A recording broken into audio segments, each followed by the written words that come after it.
আজ দ্বিতীয় ধাপে মিটিং ২৫ ডিসেম্বর গ্যাজেট প্রকাশ ও কর্মচারীদের মূল বেসিক সর্বনিম্ন ২৮,০০০ টাকা বৃদ্ধি প্রধান উপদেষ্টা। ভিডিওটি শুরু করার পূর্বে চ্যানেলটি সাবস্ক্রাইব করুন। দ্বিতীয় ধাপে মিটিংয়ে প্রধান উপদেষ্টার জরুরি বৈঠকে চূড়ান্ত তারিখ ঘোষণা করা হয়েছে। সেখানে কর্মকর্তা কর্মচারীদের দীর্ঘদিনের দাবি উপস্থাপন করার পর বেতন সর্বনিম্ন ২৮,০০০ টাকা পর্যন্ত বৃদ্ধির পদক্ষেপ নিয়েছে কর্তৃপক্ষ। বাংলাদেশের ২২ লক্ষ সরকারি চাকরিজীবীদের মধ্যে ১/৩ কর্মচারী।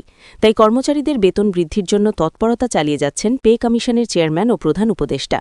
ইতিমধ্যে প্রধান উপদেষ্টা কর্মকর্তা কর্মচারীদের বেতন বৃদ্ধির বিষয়ে বিভিন্ন দিক নির্দেশনা দিয়েছেন।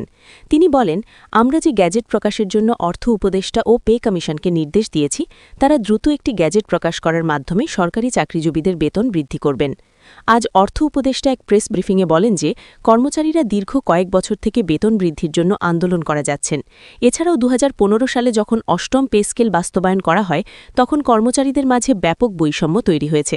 কিন্তু পূর্বের সরকার কর্মচারীদের দুঃখের বিষয়গুলো কর্ণপাত না করে কর্মচারীদের বেতন বৃদ্ধি করার ফলে তারা আর্থিকভাবে ক্ষতিগ্রস্ত হয়েছেন। এই বিষয়টি দীর্ঘ ১০ বছর থেকে চলমান থাকার ফলে কর্মচারীদের মাঝে ক্ষোভ সৃষ্টি হয়েছে। তাই তারা জোরালোভাবে তাদের দাবিগুলো বাস্তবায়নের জন্য কঠোর আন্দোলনে নেমেছেন। এছাড়াও কর্মচারীরা যেভাবে তাদের দাবিগুলো জানিয়ে আসছেন, আশা করা যাচ্ছে সকলের দাবি দ্রুত বাস্তবায়ন করা হবে। প্লিজ আপনারা চ্যানেলটি সাবস্ক্রাইব করুন। সংশ্লিষ্ট কর্তৃপক্ষ জানিয়েছে, কর্মচারীদের বেতন অত্যন্ত কম। বিশেষ করে ১৭ থেকে ২০তম গ্রেডের যারা কর্মচারী আছেন, তারা সর্বনিম্ন বেতন পেয়ে থাকেন ৮,২৫০ টাকা। এছাড়াও তাদের বাসা ভাড়া সহ সকল ভাতা মিলিয়ে মোট বেতন ১৪ থেকে ১৫,০০০ টাকা হয়ে থাকে। এই সামান্য বেতন বর্তমান সময়ে পুরোপুরি অকেজো হয়ে পড়ছে বলে মন্তব্য করেন সচিবরা। তাই বেতন বৃদ্ধি সহ সকল কিছুর দাবি দ্রুত বাস্তবায়ন করার নতুন পদক্ষেপ গ্রহণ করা হয়। প্রধান উপদেষ্টার নির্দেশে বেতনের বৈষম্য কমানোর লক্ষ্যে গ্রেড সংখ্যা পরিবর্তন করার সিদ্ধান্ত এসেছে। প্রধান উপদেষ্টা বলেন, ২০১৫ সালের গঠিত ২০তম গ্রেড পরিবর্তন করে সরাসরি ১৫ গ্রেডের নবম পে স্কেল বাস্তবায়ন করা হবে। কর্মচারী মহলের একাধিক সদস্য জানিয়েছেন, আমাদেরকে ১ জানুয়ারি ২০২৬ নবম পে স্কেলের আওতায় বেতন দিতে হবে, যার ফলে কর্মচারীদের বেতন ১ জানুয়ারি ২০২৬ থেকে কার্যকরের নতুন পদক্ষেপ নিয়েছে কর্তৃপক্ষ।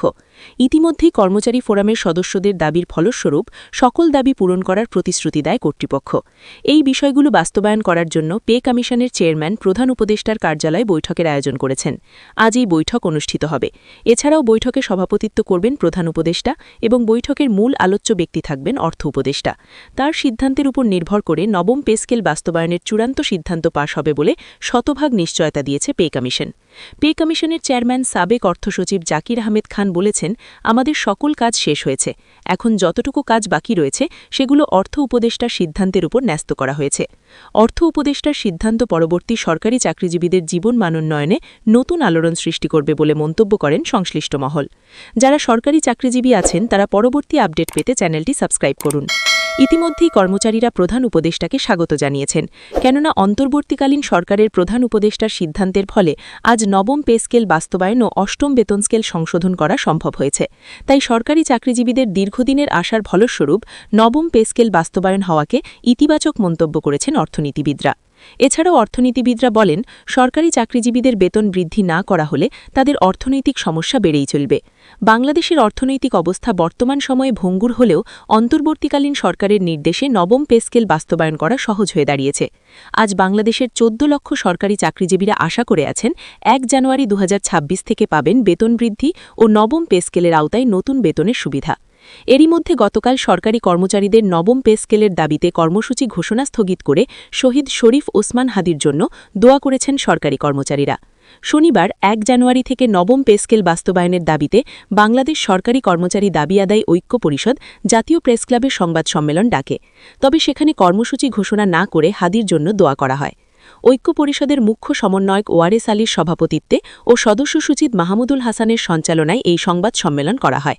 তাদের দাবি হল, সরকারি কর্মচারীদের বেতন বৈষম্য দূরীকরণের ৭ দফার ভিত্তিতে আগামী ৩১ ডিসেম্বরের মধ্যে বৈষম্যমুক্ত নবম পে স্কেলের সুপারিশসহ গ্যাজেট প্রদান করতে হবে। একই সঙ্গে ১ জানুয়ারি থেকে ১ দফা দাবি আদায় কর্মসূচি ঘোষণা করার কথা ছিল। ভিডিওটি শেষ করার পূর্বে চ্যানেলটি সাবস্ক্রাইব করুন।